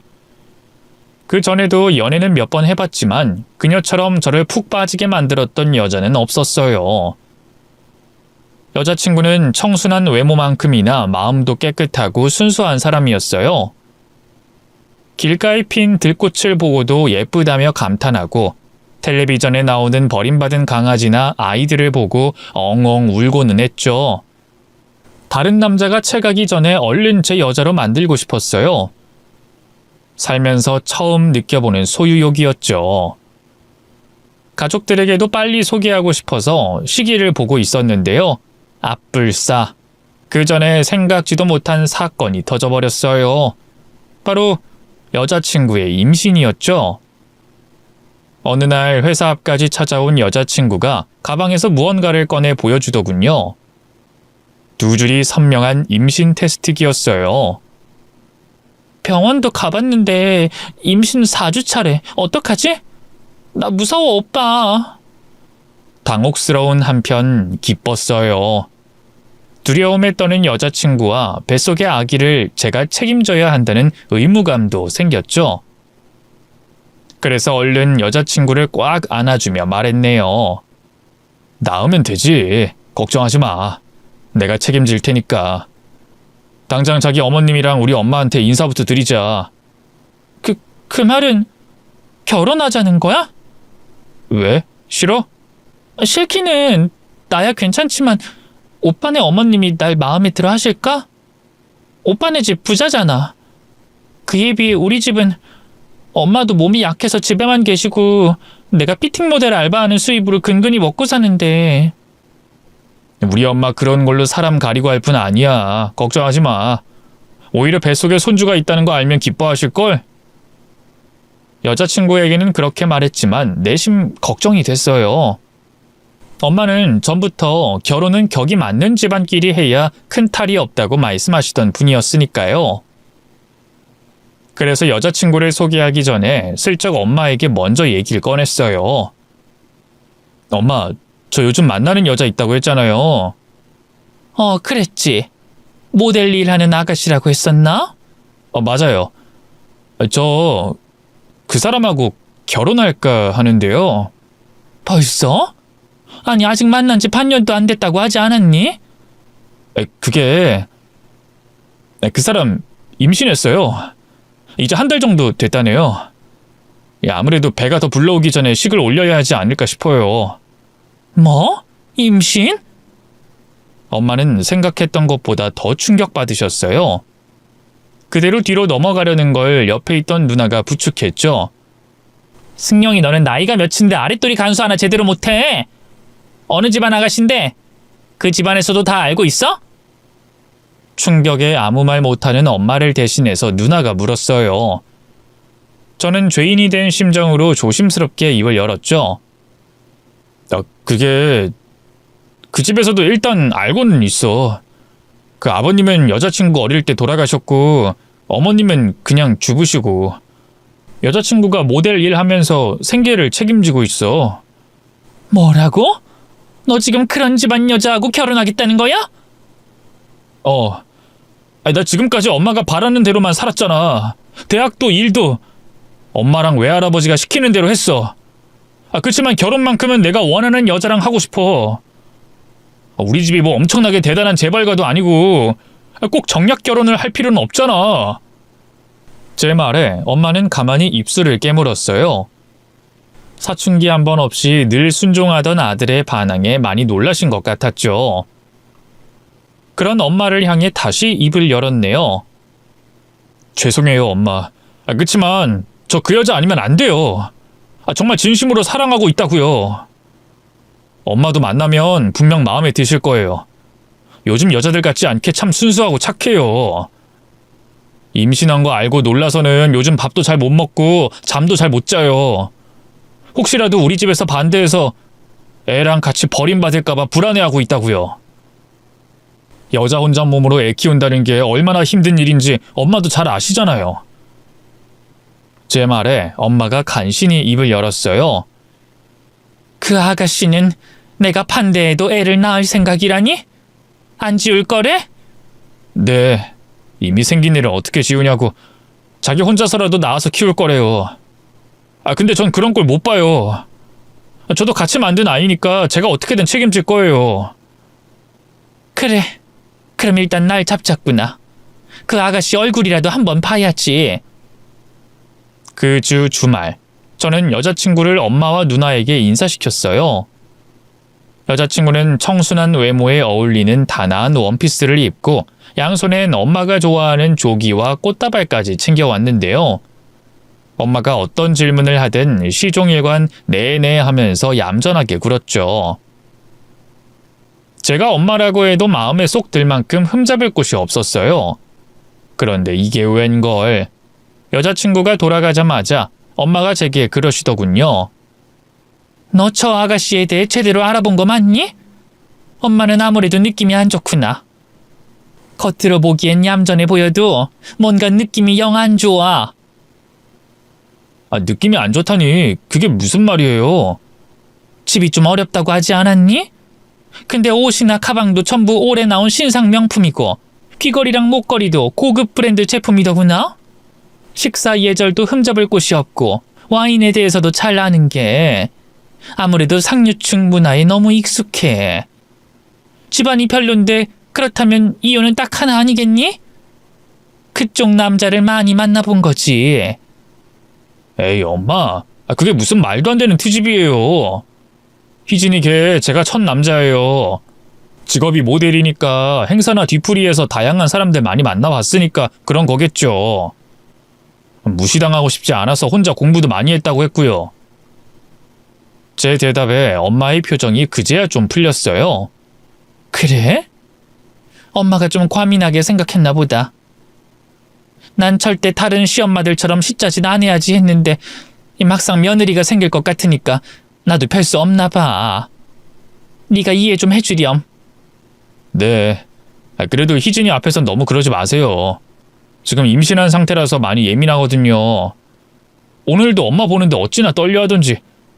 임신만 아니었으면 청심환까지 먹었을 거예요. 아이고, 벌써부터 지 마누라 편 드는 거야? 아이, 그런 게 아니라. 어쨌든 그럼 결혼 허락해 주시는 거죠? 제 말에 엄마는 마지못한 표정으로 고개를 끄덕였어요. 그래, 이미 뱃속에 애가 있다는데 어쩌겠니? 일단 상견례 날짜부터 잡아보자꾸나. 엄마의 허락을 받고 얼마나 기뻤는지 몰라요. 바로 여자친구에게 연락해 이 사실을 알렸고요. 예비 장모님께도 인사를 드리러 갔죠.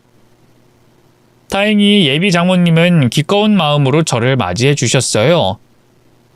멀쩡한 자기 딸 시집도 가기 전에 임신시켰다고 한 소리 하시긴 했지만 그래도 책임지고 결혼하겠다고 하니 고맙다며 손을 잡아주셨죠.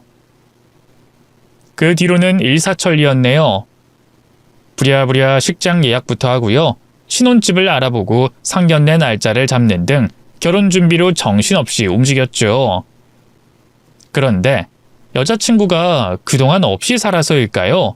아니면 모델 일로 본 게 많아서 눈이 높아졌기 때문일까요? 드레스고 메이크업이고 전부 최고급만 원했고요. 결혼식장도 저희 분수에 맞지 않는 5성급 호텔 결혼식을 고집했어요.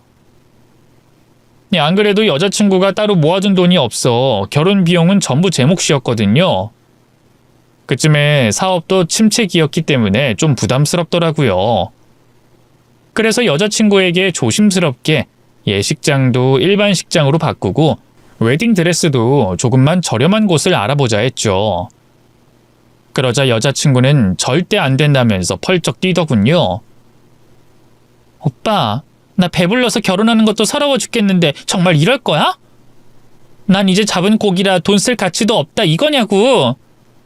아니, 그런 게 아니라 앞으로 애기 태어나면 돈 들어갈 일만 잔뜩인데 결혼에 너무 많은 돈을 쓰지 말자는 거지. 이 사업이란 게 늘 잘 될 수만은 없는 거잖아. 어머님한테 손 좀 벌리면 되지. 부잣집 딸이라 손에 물 한 방울 안 묻히고 곱게 자라셨다며. 건물도 여러 개고. 그건 우리 엄마 돈이지 내 돈이 아니잖아. 어차피 다 오빠가 물려받게 될 거 아니야. 그리고 하나뿐인 아들이 결혼한다는데 아무것도 안 보태주시겠대? 신혼집이라도 해주셔야 하는 거 아니야? 어련히 알아서 해주실까. 너무 대놓고 바라는 건 좀 그렇잖아. 가만히 있다간 오빠 누나한테 다 뺏길지도 몰라. 미리부터 받을 수 있는 건 다 받아야 한다고. 여자친구는 자꾸만 돈돈거리면서 저를 긁었어요. 제가 알던 순수했던 그 여자가 맞나 싶을 정도로 완전히 다른 사람 같았죠. 그래서 저도 모르게 정색하면서 따졌네요. 자기 요즘 왜 그래? 왜 자꾸 분수에도 맞지 않는 사치를 부리려고 하냐고. 그것도 우리 엄마 돈까지 탐내면서. 내가 언제? 난 그냥 한 번 하는 결혼식이니까. 여자친구는 당황했는지 한동안 말을 잇지 못했어요. 그러다 갑자기 양손으로 얼굴을 감싸고 와락 울음을 터뜨리더군요. 오빠는 몰라. 내가 요즘 사람들한테 어떤 소리를 듣는지. 가진 건 하나도 없으면서 얼굴 하나로 부잣집 아들 물었다고 꽃뱀이라는 둥, 오빠 발목을 잡았다는 둥, 다들 얼마나 나를 욕하는 줄 알아? 처음 듣는 말이었기에 얼마나 놀랐는지 몰라요. 뭐? 누가 그런 개 같은 소리를 해? 오빠랑 나를 아는 사람들은 다 뒤에서 그렇게 수근거려. 그래서 그런 인간들이 무시 못하게 본때를 보여주고 싶었어. 최대한 화려하게 결혼하고 싶었다고. 나는 몰라도 뱃속에 우리 애기까진 무시 안 당하게. 그게 그렇게 잘못이야? 내가 언제 오빠 앞에서 돈 욕심 부린 적 있었냐고. 다 우리 애기 때문인데 오빠는 그것도 모르고. 급기야 여자친구는 아이처럼 엉엉 소리내 울기 시작했어요. 사랑하는 여자가 그렇게 우는 걸 보고 있자니 가슴이 찢어질 것 같더군요. 얼른 그런 여자친구를 품에 안고 용서를 빌었어요. 미안해 희진아. 내가 잘못했어. 난 그런 네 마음도 모르고. 걱정하지 마. 그 인간들이 부러워할 만큼 최고로 행복한 신부가 되게 해줄 테니까. 진짜? 거짓말 아니지? 네가 원하는 대로 다 해줄게. 호텔 결혼식이든 뭐든 말만 하라고. 고마워 오빠. 역시 오빠밖에 없어. 그 뒤로 저는 여자친구의 바람을 이뤄주려고 최선을 다했어요. 또 여자친구는 자기가 시집가면 혼자 남겨질 예비 장모님에 대한 걱정도 많았는데요. 책임지고 다달이 생활비를 보내드리기로 했는데 그걸로 좀 불안했던가 봐요. 제 명의로 된 카드를 하나 드리면 안 되겠냐고 하더군요. 뭐? 내 카드? 아무래도 엄마가 다달이 생활비 받아 쓰는 건 눈치가 보일 것 같아. 그냥 카드 한 장 주고 마음껏 쓰시라고 하면 안 될까? 그건 좀... 어디에 뭘 어떻게 쓰실 줄 알고. 별 생각 없이 한 말인데 여자친구는 왈칵 성을 냈어요. 그게 무슨 말이야? 우리 엄마가 뭐 어디 못 쓸 곳에라도 쓸 것 같다는 말이야? 자기 친엄마라고 생각하고 모시겠다더니 다 거짓말이었구나. 아니, 내 말 뜻은 그게 아니라. 오빠 애만 안 생겼어도 나 계속 일했을 거야. 그럼 우리 엄마도 딸이 벌어다주는 돈 눈치 안 보고 쓰면서 호의호식했을 거라고. 그걸 다 망친 게 따지고 보면 오빠인데 어쩜 그렇게 말할 수가 있어? 너무한 거 아니야? 여자친구가 임신 후 일을 그만둔 건 사실이었어요. 아마 애를 낳아 키우다 보면 앞으로 다신 모델 일은 할 수 없게 되겠죠. 안 그래도 그게 마음에 걸렸는데 그렇게 직접적으로 얘기를 꺼내니 죄책감이 들더라고요. 결국 여자친구의 말대로 예비 장모님께 제 카드 한 장을 드릴 수밖에 없었죠. 딸 카드다 생각하고 편하게 쓰세요, 장모님. 아셨죠? 아유, 난 됐다니까 정말. 고맙네, 강서방. 우리 딸이 남자 보는 눈 하나는 완벽하다니까. 그래도 체면상 한번 거절할 줄 알았는데 예비 장모님은 의외로 흔쾌히 제 카드를 받았어요. 처음엔 마트나 시장에서 장 볼 때 정도나 사용하셨는데요. 나중엔 백화점이나 고급 레스토랑에서도 거침없이 긁으시더군요. 비용도 점차 눈덩이처럼 불어나 한 달 카드값만 어지간한 직장인 월급 정도가 됐어요. 안 그래도 여자친구가 원하는 대로 최고급 결혼식을 준비하느라 빠듯했는데 장모님의 카드값까지. 아무래도 저 혼자 감당하기엔 힘이 붙여 결국 엄마에게도 손을 벌릴 수밖에 없었는데요. 엄마에겐 차마 예비 장모님에게 카드 줬다는 소리는 할 수 없어서 결혼식 얘기만 꺼냈어요. 그것만으로도 검소한 생활이 몸에 밴 엄마는 탐탁치 않아 하시더군요. 우리가 무슨 재벌집도 아닌데 그런 초호화 결혼식을 굳이 해야겠니? 뒤에서 다 천박하다면서 비웃을 거야. 희진이 평생 소원이래요. 그동안 없이 산 게 오죽 서러웠으면 그러겠어요. 엄마가 한 번만 도와주세요. 네? 희진이 뱃속에 손주도 있잖아요. 아휴, 임신한 게 아주 벼슬이구나. 그래, 알겠다. 엄마는 결국 이번에도 제게 져주셨어요. 갖고 있던 건물 한 채를 팔아 신혼집을 마련해 주신 건 물론 결혼식 비용도 보태주셨죠. 죄송한 한편으로 얼마나 든든했는지 몰라요. 그땐 정말 꿈에도 몰랐어요. 그렇게 제 버팀목이 되어주던 엄마가 갑작스럽게 제 곁을 떠나실 줄은 말이죠. 결혼식을 일주일쯤 앞둔 날이었어요. 결혼 준비하랴 일하랴 임신한 여자친구 챙기랴 정신없는 나날을 보내고 있었는데요. 갑자기 엄마에게 전화가 왔어요. 승용아, 너 오늘도 늦게 끝나니? 네, 그럴 것 같아요. 왜요? 무슨 일 있으세요? 희진이 일로 할 말이 있는데. 네? 희진이요? 희진이가 왜요? 전화로 할 말은 아닌 것 같고 오늘 집에 오면 얘기 좀 하자꾸나. 안 자고 기다릴 테니까. 네, 그럴게요. 전화를 끊고 나니 아무래도 찜찜하더라고요. 이제 와서 결혼이라도 엎으시려는 건가? 도대체 여자친구 일로 무슨 할 말이 있다는 건지 불안했죠. 그래서 평소보다 더 빠른 속도로 일을 쳐내고 있었는데요. 퇴근 시간이 됐을 무렵 이번엔 갑자기 누나에게서 전화가 왔어요. 여보세요? 누나? 웬일이야? 승용아, 큰일 났어. 엄마가 사고가 났는데 어떡하지? 눈을 안 떠. 아무리 불러도 들은 채도 안 해. 그게 무슨 말이야, 누나? 지금 어딘데? 여기 병원인데. 누나에게 주소를 전달받자마자 바로 병원으로 달려갔어요. 불길한 예감에 심장이 터질 것처럼 두근거렸죠. 그런데 이게 웬걸? 병원에선 저를 응급실도 아닌 영안실로 안내하더군요. 맞아요. 저는 엄마의 임종마저 지키지 못한 거였어요. 저를 맞이한 건 이미 싸늘하게 식어버린 엄마의 시신이었죠. 음주운전 차량에 치여 구급차에 이송되는 와중에 숨을 거뒀다고 하더군요.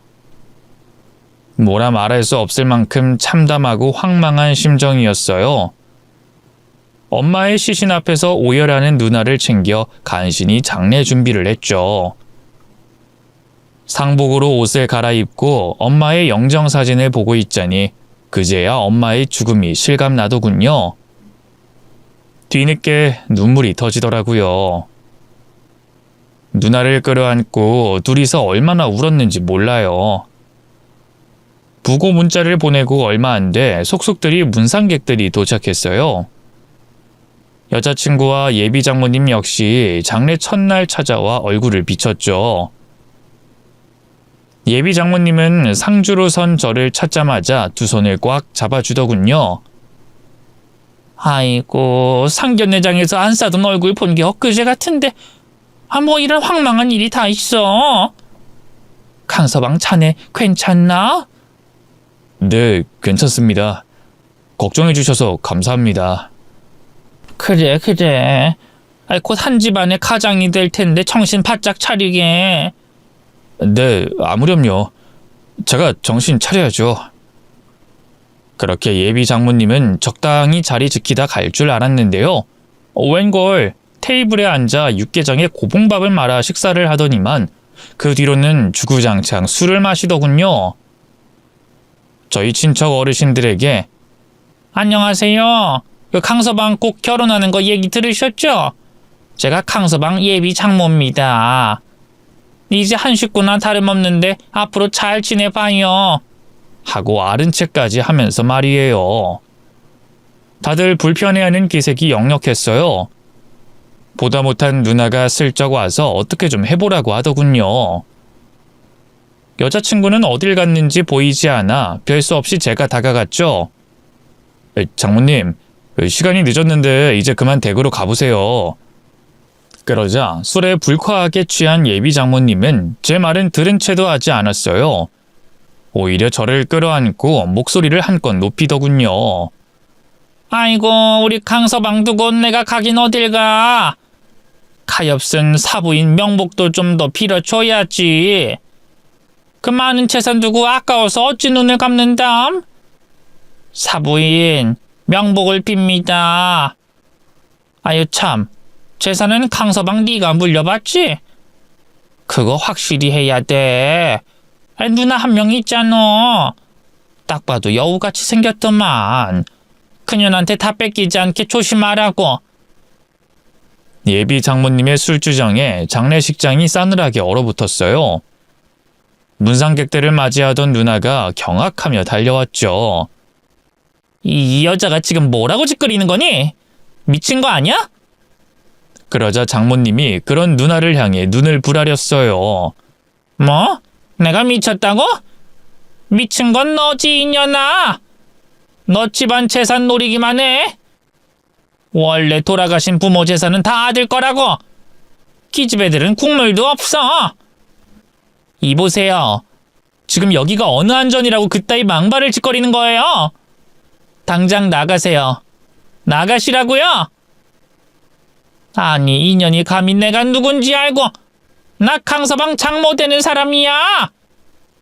우리 딸 뱃속에 이 집안 장손이 들어있다고? 급기야 예비 장모님은 저희 누나 머리끄댕이를 잡고 시비를 걸었어요. 보다 못한 제가 그 사이에 끼어들어 억지로 장모님을 떼어냈죠. 뒤늦게 그 광경을 본 여자친구가 놀라서 달려왔네요. 엄마, 지금 뭐 하는 거야? 갑자기 왜 이래? 술을 좀 많이 드신 것 같아. 자기가 댁으로 좀 모시고 가주라. 응, 알았어. 정말. 우리 엄마가 원래 술은 입에도 안 대거든. 근데 어머님 돌아가신 게 속상해서 이러시나 봐. 오빠가 이해 좀 해줘. 언니한테도 죄송해요. 제가 대신 사과드릴게요. 여자친구는 누나와 친척들에게 굽신거리며 술에 취한 자기 엄마를 부축했어요. 혼자 힘으로는 감당이 안 돼 제가 도와서 택시까지 태워보냈죠. 겨우 사람 2명이 빠졌을 뿐인데 장례식장은 순식간에 고요해졌네요. 너 이 결혼 정말 할 거니? 난 좀 쎄하다. 엄마도 돌아가시기 전에 너한테 그 집안 관련해서 할 말이 있다고 했었다며. 누나는 아무래도 걱정이 됐던가 봐요. 계속 제게 결혼을 다시 생각해보라고 하더군요. 엄마가 무슨 말씀 하려던 건지 알 수도 없는 마당에 이제 와서 그걸로 결혼을 물을 수도 없잖아. 이미 희진이 뱃속에 내 애까지 있는데. 그러게 피임을 제대로 했어야지, 이 자식아. 정말. 그런 천박한 여자를 어떻게 장모로 모시니? 벌써부터 네가 물려받을 재산에 관심이 넘쳐나던데. 장모님이 그러시는 거지 희진이는 아니잖아. 얼마나 순수하고 착한 여잔데. 나 그 여자랑 뱃속의 아이랑 행복하게 잘 살고 싶어, 누나. 제 말에 누나도 더는 아무 말도 하지 못했어요. 그렇게 떠나버린 엄마를 애도하며 문상객들을 맞이하며 얼마나 시간을 보냈을까요? 마지막 날 새벽이 되자 찾는 분들의 발길도 뜸해졌는데요. 텅 빈 빈소에서 저도 모르게 깜빡 잠이 들었던가 봐요. 다시 눈 떠보니 이게 웬걸. 너무나 충격적인 광경이 펼쳐졌습니다. 돌아가신 엄마가 제 앞에 떡하니 앉아 계시는 게 아니겠어요? 반가운 마음에 달려가 엄마를 얼싸 안았네요. 엄마, 뭐야? 난 엄마가 꼼짝없이 죽은 줄로만 알고 왜 사람을 놀래키고 그래요? 승용아, 우리 아들. 엄마가 먼저 떠나게 돼서 미안하다. 하지만 엄마는 슬픈 표정으로 사과만 할 뿐이었어요. 또다시 마음이 불안해졌죠. 먼저 떠나게 돼서 미안하더니 날 두고 어딜 가려고요? 엄마가 원래 이렇게 네 앞에 나타나면 안 되는데 이대로 가면 너무 후회할 것 같아 찾아온 거야. 시간이 없으니 본론만 얘기하마. 집에 엄마가 쓰던 2층 서재 있지? 거기 책상 서랍을 꼭 확인하렴. 그게 갑자기 무슨 소리예요? 서재 책상 서랍? 엄마의 알쏭달쏭한 말에 어리둥절해할 때였어요. 엄마는 별다른 부연 설명도 없이 바로 작별 인사를 하더군요. 엄마는 이제 가야 돼, 승용아. 부디 네가 현명한 선택하길 바란다. 항상 건강하고 누나도 잘 챙기고 사랑한다. 어느 순간부터 엄마의 몸이 안개처럼 흩어지기 시작했어요. 엄마 가지 마세요. 가지 말라고요. 그리고 애타게 부르는 저를 뒤로 하고 흔적도 없이 사라져버렸죠. 눈을 떠보니 엄마의 영정사진만이 저를 맞이하더군요. 그제야 그게 꿈이라는 걸 알았네요. 아무리 꿈이라지만 너무 찝찝하더라고요. 장례가 끝나고 엄마를 보내드리자마자 바로 집으로 달려갔어요. 그리고 지친 몸을 추스를 새도 없이 엄마가 꿈속에서 알려줬던 서재 서랍장부터 뒤졌죠. 두툼한 서류 봉투가 한 개 들어있길래 떨리는 손으로 열어봤는데 이게 웬걸? 그 안에는 너무나 충격적인 진실이 숨어 있었습니다. 엄마는 현명하게도 여자친구의 순수해 보이는 겉모습에 속지 않았어요. 저 모르게 흥신소에 의뢰해 여자친구의 뒷조사를 했더군요. 봉투 안에는 여자친구가 지금까지 살아온 행적, 그리고 만났던 남자들까지 모두 정리돼 있었습니다. 제게는 말도 안 했던 억대의 채무가 있더군요. 흥신소 직원이 정리한 자료에 따르면 모녀의 사치가 꽤 심한 편이더라고요. 빚을 져서까지 명품 브랜드 시즌별 콜렉션을 모으고 고급 레스토랑에서 식사를 하며 살았더군요. 어쩐지 이 살고 있는 초라한 집에 비해 생활하는 게 너무 풍족해 보인다 했더니만 경악스러운 사실은 거기서 끝이 아니었어요. 여자친구는 분명 제가 첫 남자라고 했는데요. 이게 웬걸? 무려 20살 때부터 여러 남자와 복잡하게 관계를 맺어왔더군요. 심지어 저와 만나던 당시에도 따로 만나는 남자가 있었어요. 맞아요. 양다리였던 거죠. 여자친구가 그 남자와 모텔에 들어가는 사진을 보고 있자니 온몸이 덜덜 떨리더군요. 심지어 사진 뒷면에 찍힌 날짜를 확인하니 뱃속 아이의 주수와 비슷했어요. 그제야 다이어리를 뒤져 제가 여자친구와 관계했던 날짜를 헤아려 봤죠. 빌어먹게도 제 아이일 수가 없겠더군요. 배신감에 피가 거꾸로 솟는 듯 했어요. 화를 참지 못해 서재에 있던 노트북과 책들을 닥치는 대로 던져버렸죠. 그러다 그만 실수로 의자에 발등을 찍히고 말았는데요. 꽤나 크게 다쳤는지 양말 밖으로 붉은 피가 줄줄 새어나오더라고요. 그래도 피를 보고 나니 그제야 좀 정신이 들더군요. 그대로 바닥에 주저앉아 침착하게 머리를 굴렸죠. 여자친구 뱃속의 애가 차라리 내 애가 아닌 게 천운이다 싶더라고요. 그런 여자랑 평생 엮일 수는 없는 노릇이었으니까요. 그 자리에서 벌떡 일어나 서류 봉투를 챙겼어요. 그리고 바로 여자친구의 집으로 향했죠. 때마침 모녀 둘이 식탁에 둘러앉아 저녁을 먹고 있더군요. 오빠, 갑자기 연락도 없이 어쩐 일이야? 몸은 좀 어때? 밥은 먹었어?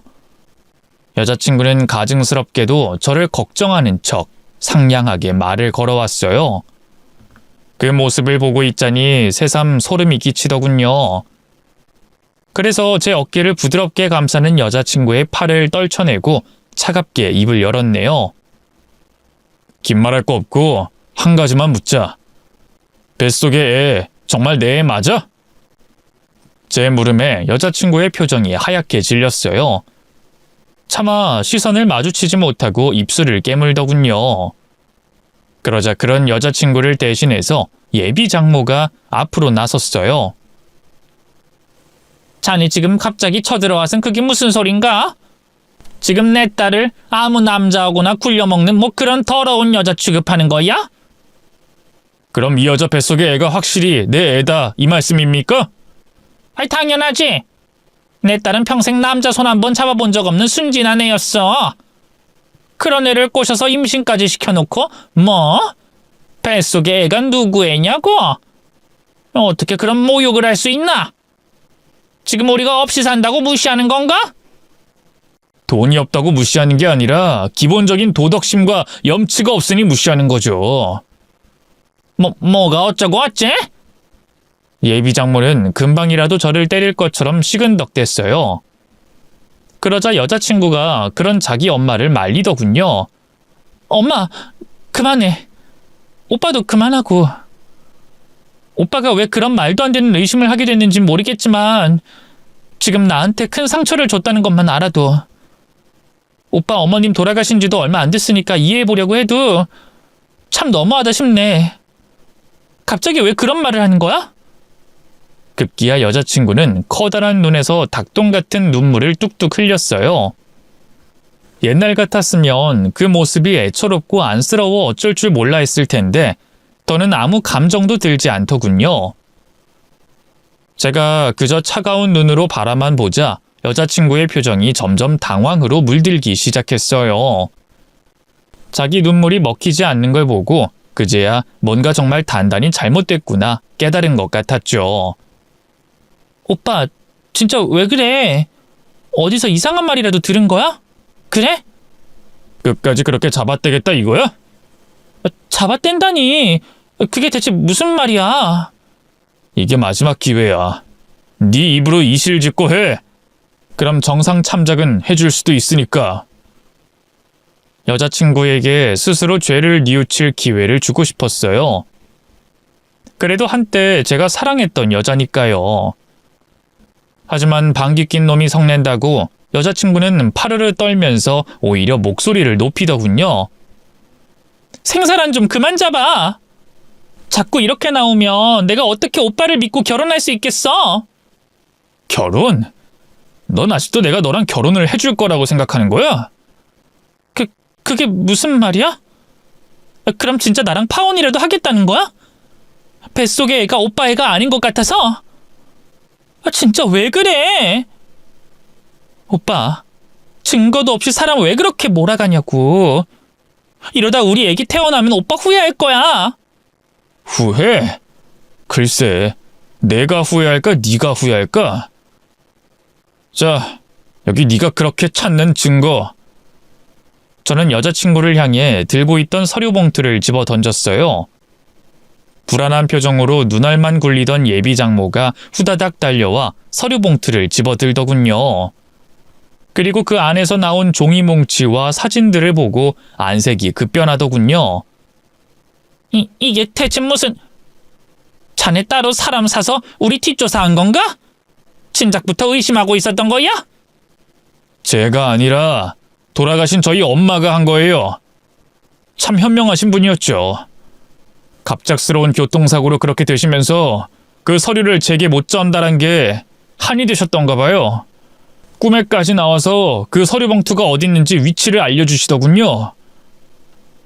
새삼 엄마를 떠올리니 또다시 울컥한 감정이 치솟았어요. 간신히 감정을 추스르고 덜덜 떨고만 있는 여자친구를 향해 입을 열었죠. 애 낳고 친자 검사 한번 해봐.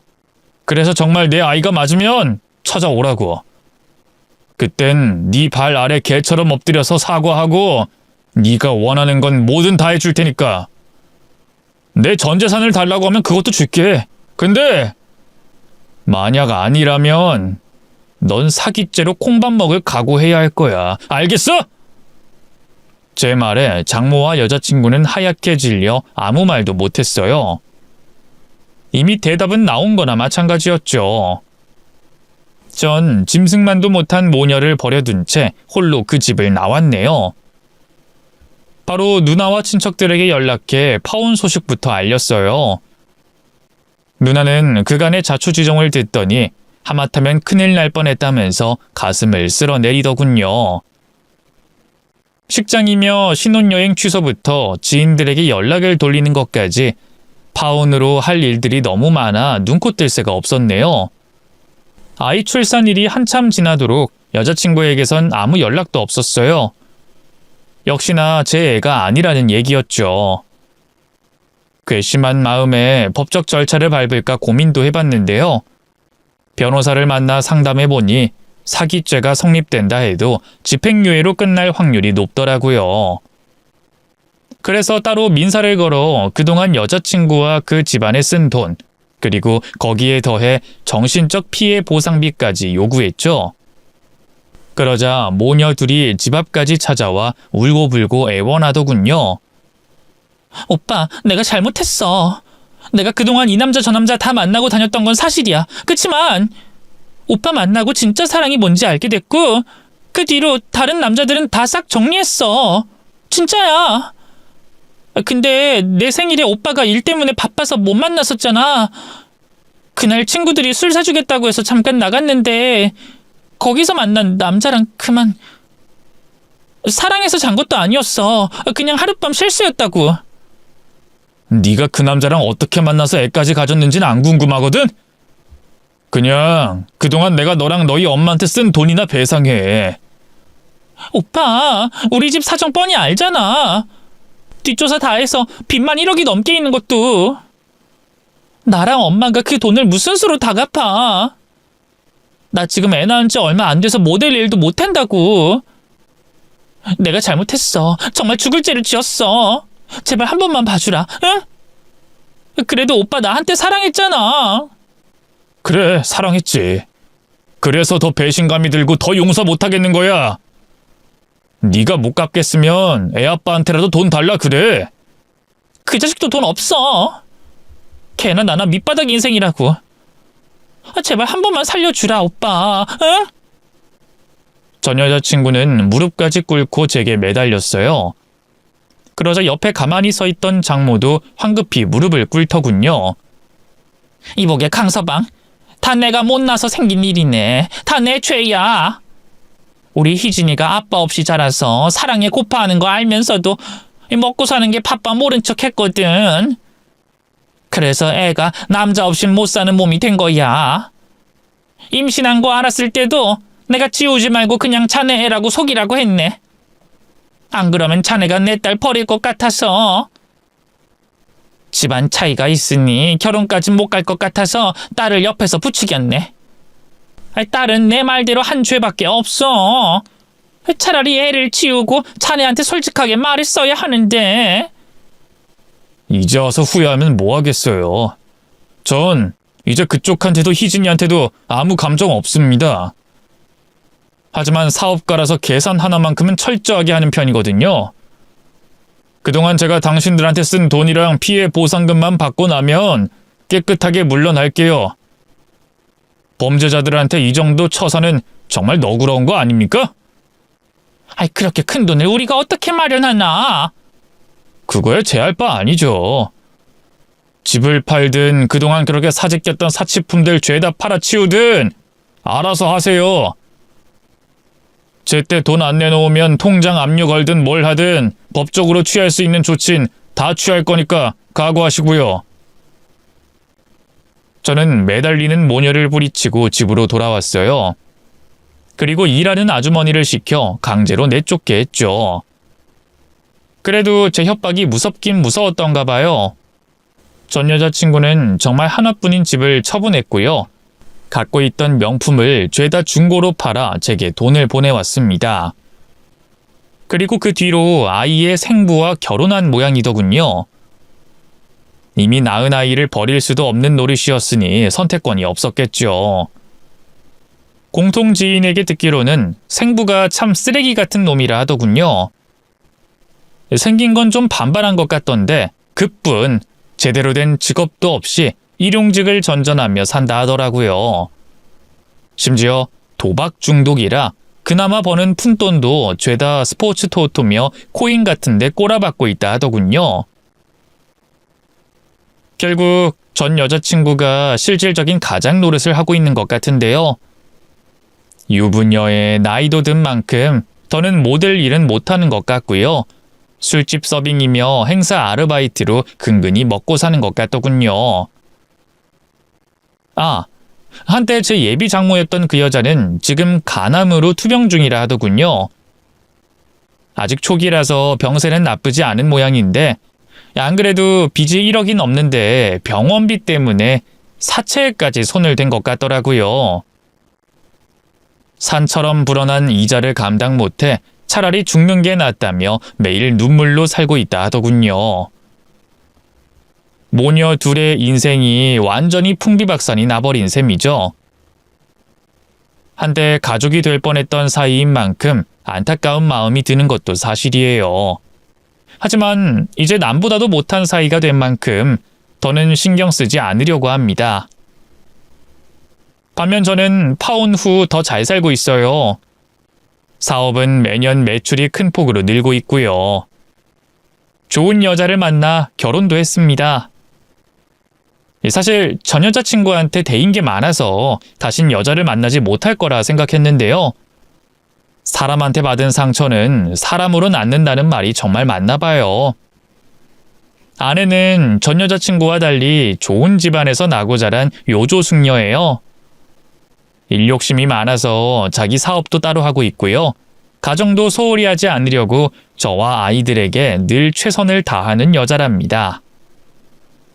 벌써 결혼한 지 10년도 넘었지만 여전히 부부 사이는 신혼 같아요. 눈만 마주쳐도 웃음이 나죠. 사실 그동안 아이들 키우느라 바빠서 부부 둘만의 시간을 갖기가 힘들었는데요. 이제 아이들도 어느 정도 컸겠다. 올 겨울엔 둘만의 여행을 떠나려고 해요. 아내는 벌써부터 기대가 되는지 비행기며 숙소며 예약해놓고 첫날엔 뭘 해야 되네 어쩌네 잔뜩 들떠 있답니다. 비 온 뒤에 땅이 굳는다고 전 여자친구와의 아픔이 있었기에 아내의 소중함을 좀 더 느낄 수 있는 것 같아요. 여러분도 지금 곁을 지켜주는 배우자와 늘 행복하시길 바랍니다. 긴 얘기 들어주셔서 감사합니다. 모두 건강하세요.